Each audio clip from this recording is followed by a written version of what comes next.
So the obvious ones that we've all heard of, they're the real big ones. The ones that get a lot of attention are being a psychic or a medium. So we pretty much know what those are. But you may be surprised to find out that you may have a gift in that area that you weren't aware of. So let me ask you a question. So I have this checklist here of certain signs that you might have if you're a psychic or a medium. So the first and obvious one is if you've had psychic moments, right? So that would be like you were going to call someone and all of a sudden they called, or you knew you were going to see someone when you went somewhere, or you thought of them and you ran into them. You haven't seen them in 5 years, things like that. So usually if you've had one of those psychic moments, it's just like you have this sense of, oh, that was weird. And you kind of remember it because it was kind of a big deal.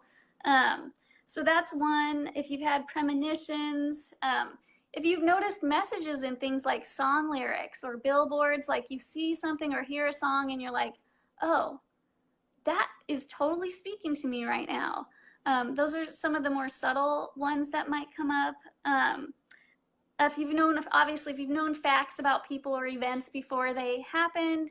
And then for being a medium, we know that this is someone who communicates with spiritual beings. We often think of that mostly of being our past loved ones, right? Like people we've loved who've died. But mediums also connect with all kinds of spiritual beings.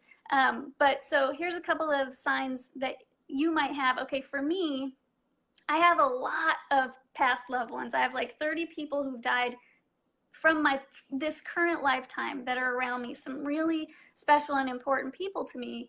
And before I started developing my spiritual gifts with my mentor several years ago, I was like hearing songs on the radio. I'm like, oh my gosh, I know my dad sent me that song.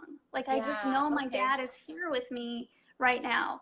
And so when I first went to my spiritual mentor, she was like, oh, you're a medium. And I'm like, no, I'm not a medium. You're like, no. Or I'm not psychic, or I'm not, they're like, it's kind of like this word that we put a different meaning to, and we're just like, well, I'm not psychic, like, I'm not one of those people down the road gonna give people readings, that type of thing. That's the thing too. If we have these gifts, even like my mediumship gift, I have given mediumship readings, but that's not what I do professionally because that's not what I'm called to do. So one of the things I can help you do is figure out, why is this happening? I don't want to be a medium. Why am I connecting this way? So for me in my personal life, my past loved ones, my spirit ones are with me to support me. I have a big journey going on here. And they're here to and my dad came, and I could tell, I have so many stories. I'm going to share them with Mystic Woman of the ways that he showed up to heal certain things in my life so that I could really become the person that I was meant to be. So what was I saying about that? Oh, but my mentor, right? So she's like, you're a medium. She said it to me several times. I was like, no, I'm not a medium. And she goes, look, you told me that you're getting songs on the radio from your dad. You got a message for your niece from her dad. Like, she goes, that's a medium. And all of a sudden I was like, oh, I'm a medium. Like, how could I have been denying that?